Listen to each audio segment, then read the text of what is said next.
Good day. As the Nord Stream 2 pipeline linking Russia directly with Germany and bypassing transit states, specifically Ukraine, closes in on its completion date, which should be sometime in August or September, the Ukrainians have been engaging in what is increasingly looking like a ginormous sulk. Partly, I suspect, it may have been provoked by certain comments which have come out from Russia.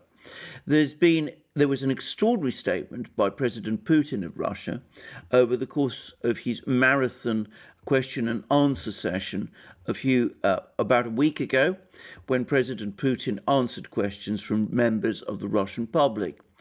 He discussed the offer or proposal made by President Zelensky of Ukraine for a bilateral summit meeting between himself and Putin had this to say about Zelensky's proposal. Why meet with Zelensky if he has accepted the full external management of his country? The main issues concerning Ukraine's functioning are not decided in Kiev, but in Washington, and partly in Berlin and Paris. What is there to talk about then? So that seems to rule out the prospect of a summit meeting between Putin and Zelensky. But of course, for the Ukrainians, for Zelensky in particular, it is Nord Stream 2 which is becoming the major hot issue, on top of all the other problems they've had this year. The fact that they've been essentially told, both by the Germans and the French and by the Americans, that Ukraine will not be joining NATO anytime soon, nor will it be joining the European Union, and Ukraine will not be getting any military help from the West or from NATO in the event that it finds itself in an all-out war with Russia. So we've been seeing a whole succession of angry comments from Ukrainian officials. Some of them come from Zelensky himself, but other Ukrainian officials have also been complaining bitterly about what they're increasingly starting to talk about as the West's betrayal of Ukraine and of their vision of a Ukraine which is in some way detached from or removed or distanced from Russia.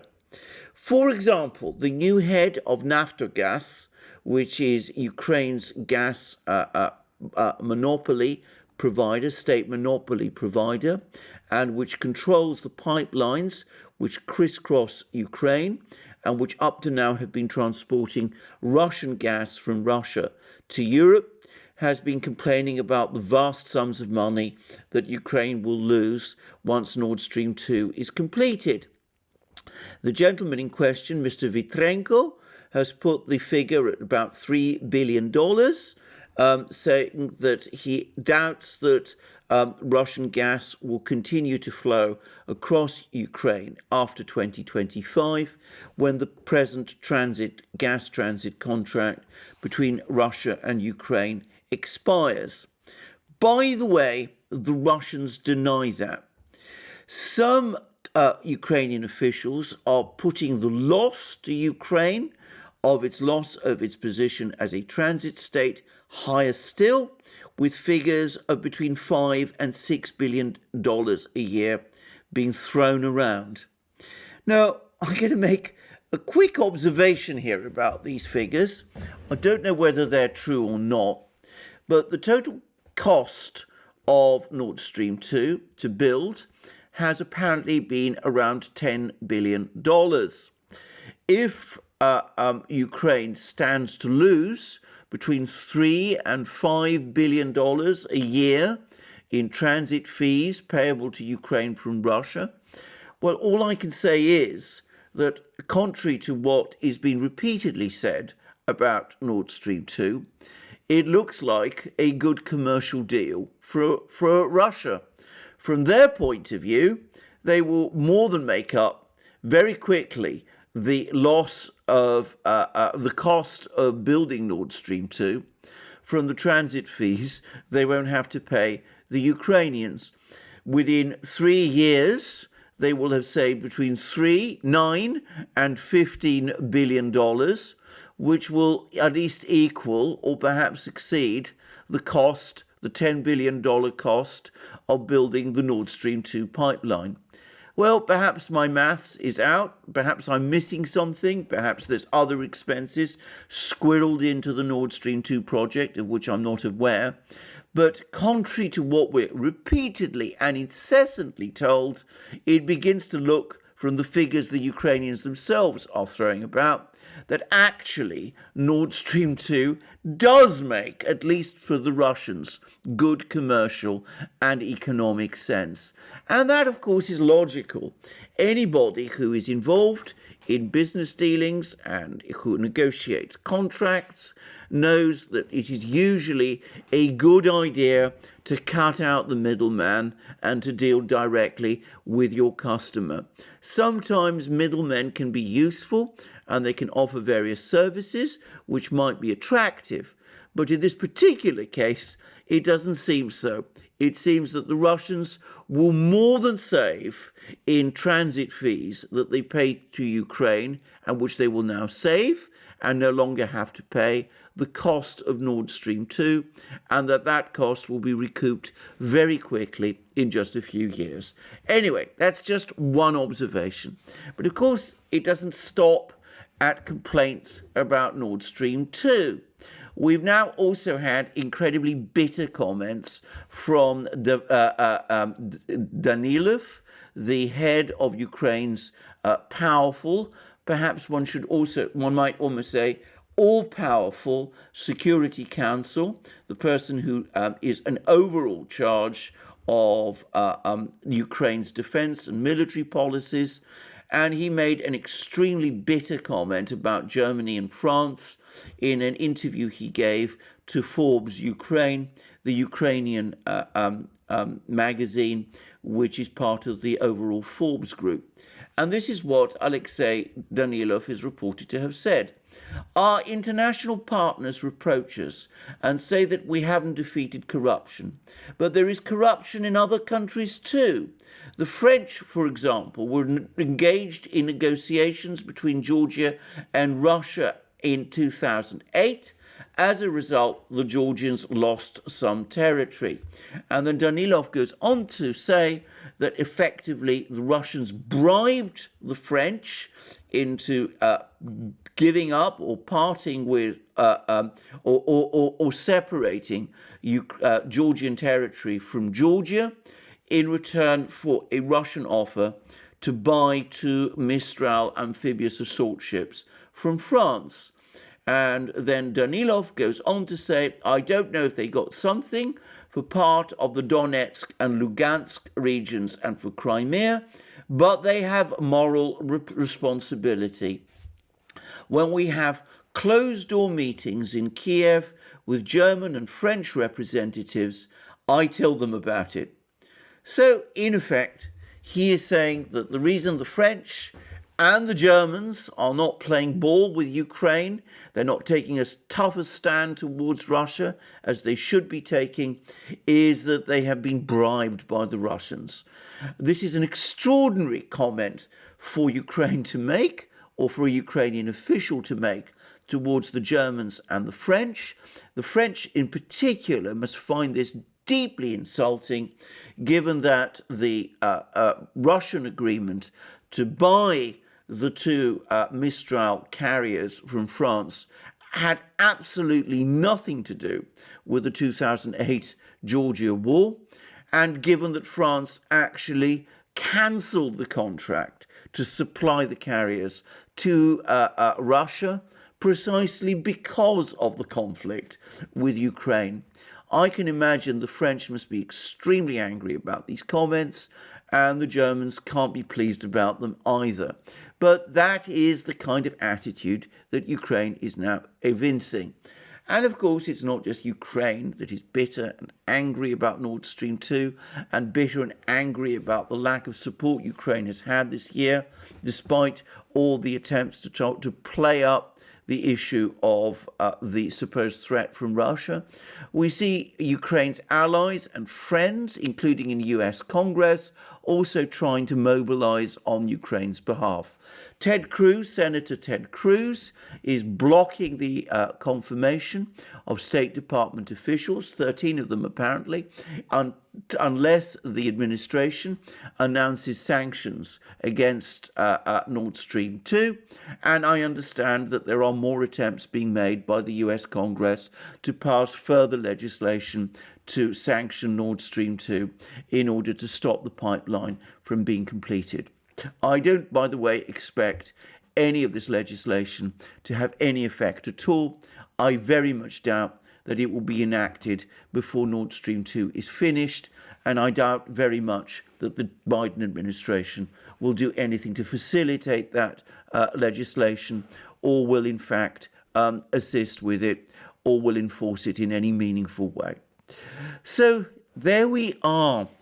Now, the question that arises from all of this is, what are the Ukrainians going to do from this point on? This year, perhaps, has been important for them because it has illustrated to them the limits of Western support for Ukraine in this perennial confrontation with Russia that the Ukrainians have inflicted upon themselves. It turns out that the Western powers are not prepared to admit Ukraine into NATO. They will provide Ukraine with some armaments, but nowhere near enough to outmatch the Russian military, something which, by the way, is impossible. The Biden administration has actually frozen a delivery of arms to Ukraine, apparently as a peace gesture to Russia. And it turns out that the Germans remain determined to see Nord Stream 2 built.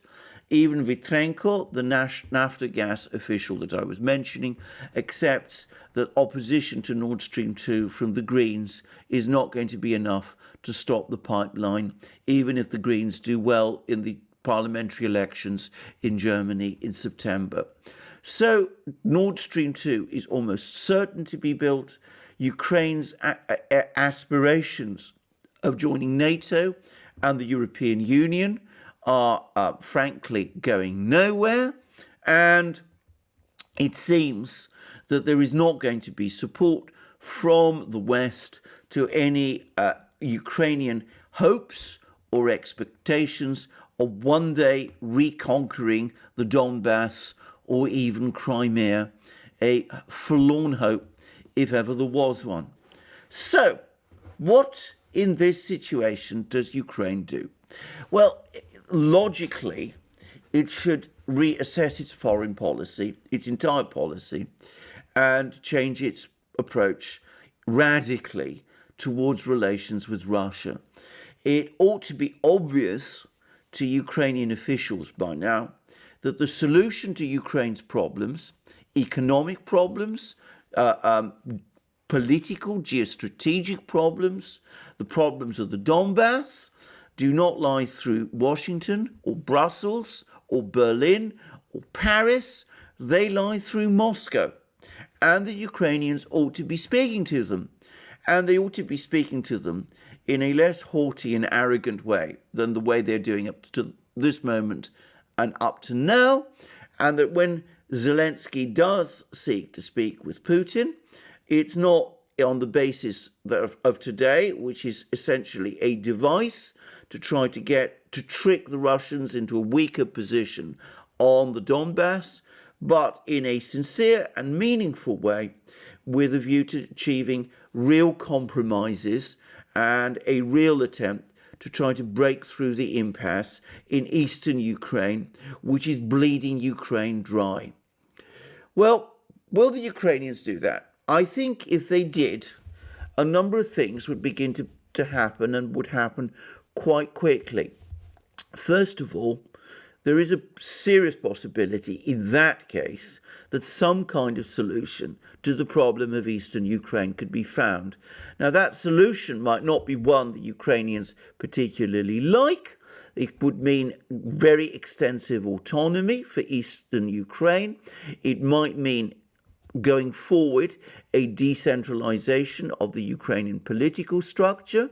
It might even mean a new constitution and a new government, but at least it would bring peace, which is what Ukraine urgently needs at the moment.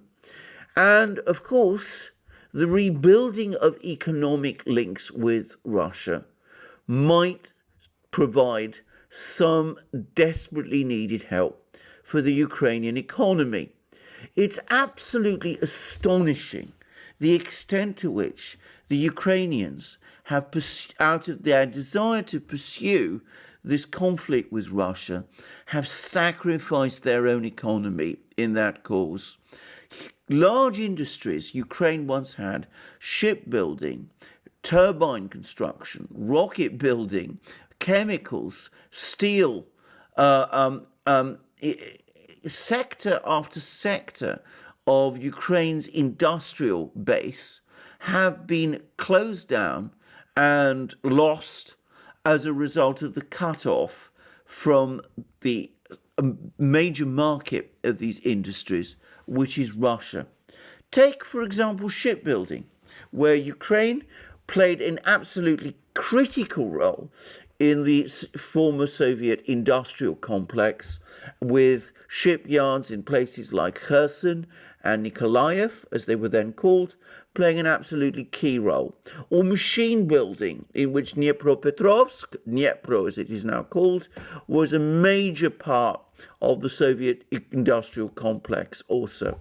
And of course, there was turbines, including marine engines for ships and for aircraft, at centers of places like factories like Motorsich, for example, in Zaporozhye, or the great rocket factory, the missile factories in Dnipropetrovsk.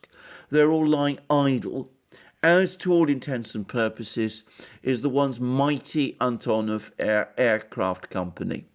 Well, it's debatable to what extent all these industries can be revived now. And not only have they been massively damaged, but the Russians, over the last 7 years, have been busy creating substitutes. For example, Ukraine's decision to block sales of marine turbines and marine diesels to Russia have simply resulted in the Russians creating a marine turbine and diesel industry of their own, so that their ships, including their warships, now use Russian engines where formerly they used Ukrainian ones. And one can see that in sector after sector. Nonetheless, the synergies are still there. It's possible that even though the entire industrial structure that used to exist cannot now be rebuilt, perhaps something new could be built in its place once Ukraine's traditional markets are reopened to it. But that, of course, requires a change of policy on Ukraine's part. At the moment, I have to say, there is no sign of that. Very recently, Ukraine imposed further sanctions, this time on the Russian banking sector, continuing to close off its economy from Russia's, doing increasingly little damage to the Russian economy and continuing to do ever greater damage to its own. It's difficult to know where this is going to end, or indeed how this is going to end. But in the meantime, sulking and getting angry and accusing the West of betrayal and accusing Berlin and Paris of accepting bribes from the Russians to betray Ukraine, all of that is undignified and petty and doesn't achieve anything useful. It's time that Ukraine started to be more realistic about its options and started to adapt to the realities of its geography.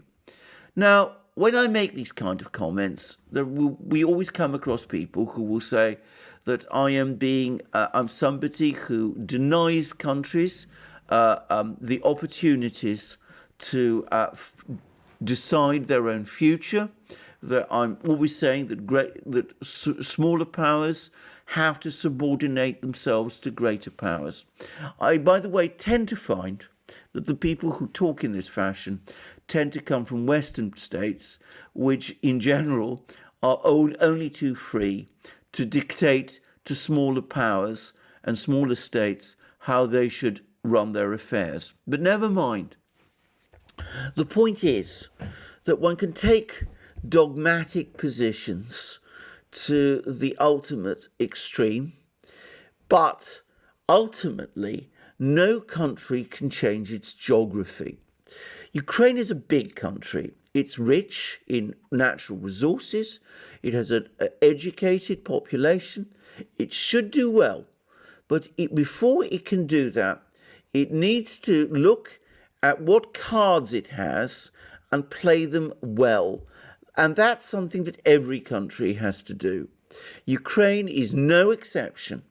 And one of those cards that it has to play is that it is historically and geographically very much part of the East European, Eastern Slav industrial cultural complex. And if it integrates itself with that, then it is far more likely to succeed and prosper as a country than it is if it pursues unrealistic options of integrating itself with the West in a way that conflicts with the desires not just of Russia, but of a very large percentage of its own people. But I have to be straightforward and say that though this is reality and this is fact, for the moment, Ukraine doesn't seem to be ready to do that. However, it's also the case that when people start to talk about betrayal, the moment of realization is perhaps not that far off.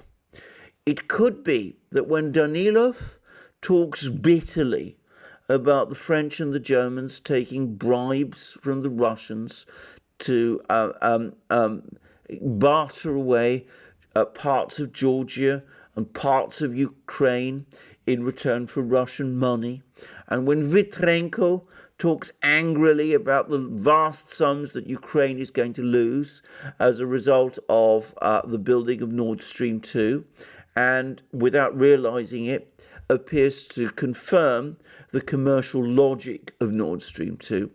It's perhaps a sign when people start talking like that the bitterness and the anger and the disillusion that they feel is starting to give way to an acknowledgement of reality. I hope so. I think most Ukrainian people sense the need for their country to change direction. It is their political and oligarchical class, if you wish, that resists doing this. But perhaps with all these bitter comments and these angry words, that dawning of reality is about to come. I hope so. We shall see. Thank you for joining me for this program today. I look forward to you joining me in future programs, both on this channel and on our main channel, the Duran, where I do programs with my colleague and friend Alex Christoforou. Please also remember to check out Alex's channel. You will find links under this video. Please also support us to the extent that you can by coming to our other platforms, BitChute, SuperU, Locals, and the rest. And also via Patreon, PayPal, and Subscribestar. And also don't forget to go to our shop, buy yourself all the wonderful things you will find there, our amazing magic mugs, our hats, our hoodies, our sweatshirts, our t-shirts, and all the rest. And if you like this program, please remember to press the like button of this video, and to also please check your subscription to this channel. And thank you for joining me today, and I look forward to you joining me again in future programs, and have a wonderful day until then.